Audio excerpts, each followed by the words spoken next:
어머니의 심부름꾼을 기다리게 하고 이 편지를 씁니다.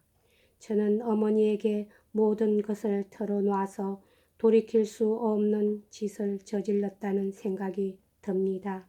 당신의 노하신 모습이 증오에 불타는 눈길로 쏘아보시는 모습이 눈에 선합니다. 저는 말할 수 없는 회한의 가책을 받아 마음이 찢어지는 것만 같습니다. 당신께서는 저를 겁장이 의지가 약한 여자, 경박한 여자라고 나무라시겠지요. 확실히 그렇군요. 하지만 생각해 보세요. 제 앞에 무릎을 꿇다시피 하시던 어머니의 모습을. 그렇게 되고 보니 제가 왜 어머니의 질문에 대답을 할 수가 없었는지 그 이유를 말씀드리지 않을 수 없었습니다. 한번 정에 끌려 그런 조심성 없는 말을 해버리자 그 뒤는 어찌된 영문인지 당신과의 사이에 관해서 숨김없이 털어놓지 않을 수가 없었답니다. 지금 어슴푸레하게나마 생각해 보면 저는 기진맥진해서 무슨 말이건 조언을 듣고 싶었던 것 같습니다. 저는 그것을 어머니에게서 들을 수 있으리라고 생각했던 것입니다. 정말 저에게는 소중한 어머니지만 당신과는 반대되는 입장에 놓여 있다는 것을 저는 까맣게 잊었던 거예요. 당신의 말씀에 따르는 것이 저의 첫째 의무인데도 그것을 잊었던 것입니다. 참다운 사랑은 어떤 시련에도 견디는 것이라고 합니다만 저는 확실히 진정한 사랑을 할 수 없는 여자인가 봅니다. 줄리오님, 어리석은 여자라고 경멸해 주세요. 하지만 제발 부탁입니다. 여태까지처럼 사랑해 주세요. 원하신다면 저를 데리고 달아나 주셔도 좋아요. 하지만 만약 어머니만 이 수도원에 오시지 않았더라면 어떤 무서운 위험과 직면했다 하더라도 천하 없는 일이 있더라도 명령에 거역하지 않았으리라는 제 마음만은 알아주세요. 틀림없이 당신께서 분부하신 대로 따랐을 것입니다. 그렇지만 어머니는 참으로 상냥하시고 현명하시며 마음이 너그러우신 분이랍니다. 언젠가 말씀드렸던 것을 기억하시는지요? 아버지가 제 방을 마구 뒤지셨을 때 어머님은 제가 감출 길이 없어 쩔쩔매는 당신의 편지를 교묘하게 감추어 주셨답니다. 그 뒤에 이제는 걱정 없다고 생각되자 어머니는 읽으시려고도 하시지 않고 편지를 되돌려 주셨답니다. 확실히 어머니는 이런 다급한 때마다 언제나 제 편이었습니다. 어머니를 제가 사랑하지 않을 수 없는 심정을 아실 것이라고 믿습니다. 그런데도 이렇게 당신께 편지를 쓰고 있노라니까 말씀드리기도 무서운 일입니다. 제게는 어머니가 밉게 생각됩니다. 어머니는 더우니까 뜰에 천막을 치고 주무시겠다고 합니다. 망치질하는 소리가 들립니다. 지금 그 천막을 치고 있습니다. 오늘 밤에는 만나뵐 수 없습니다. 기숙생의 침실과 주님의 계단에 있는 두 개의 문에 열쇠를 채우지나 않을까 걱정이에요. 이런 일은 일찍이 한 번도 없었거든요. 이렇게 경계들을 하면 설령 당신의 노여움을 풀어드리기 위해서 나가는 것이 좋겠다고 생각해도 뜰로 내려갈 수조차 없을 거예요.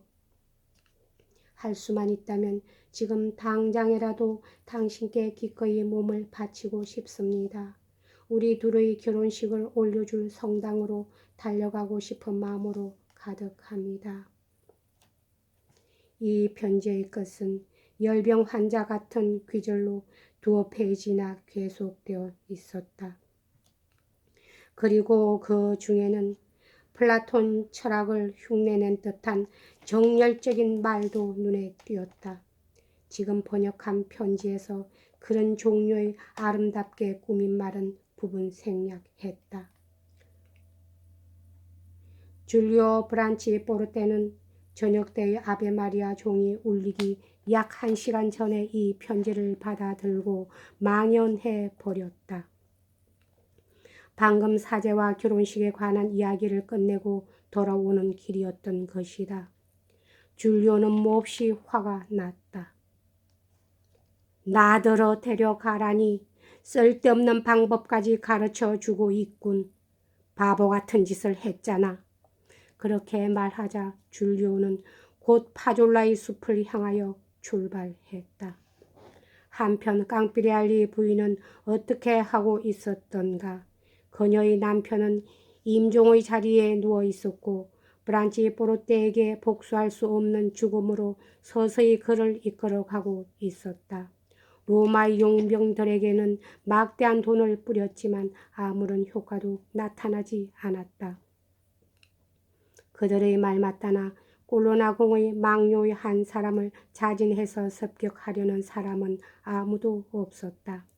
자기뿐만 아니라 가족까지도 모조리 몰살을 당할 것이 틀림없었기 때문이었다.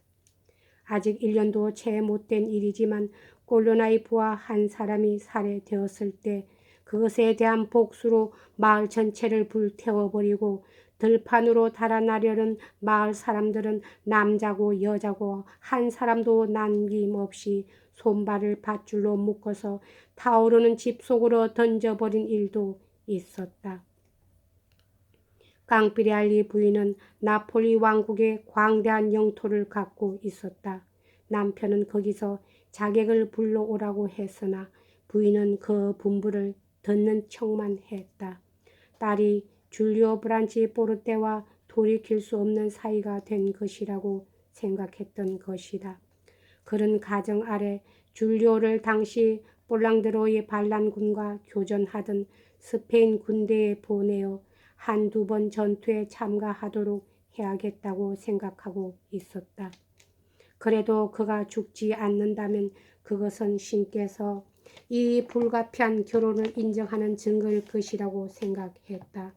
그렇다면 자기가 나폴리 왕국에 갖고 있는 영토를 딸에게 주고 줄리오 브란치 포르테는 그 영토의 이름 하나를 따서 개명하고 아내와 함께 스페인으로 가서 몇 년 동안 살게 하리라. 이렇듯 여러 가지 시련을 겪은 뒤라면 아마도 줄리오를 만날 용기도 생겨날 것이라고 부인은 생각하고 있었다. 그러나 딸의 고백으로 사정은 돌변했다. 결혼은 이미 피할 수 없는 것은 아니었다.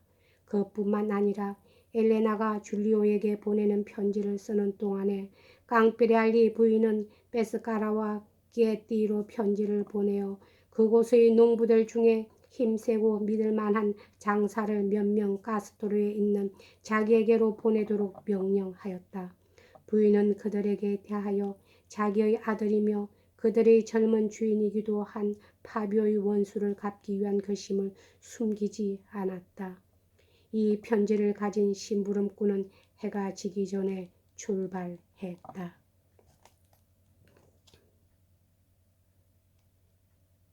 여기까지 하겠습니다.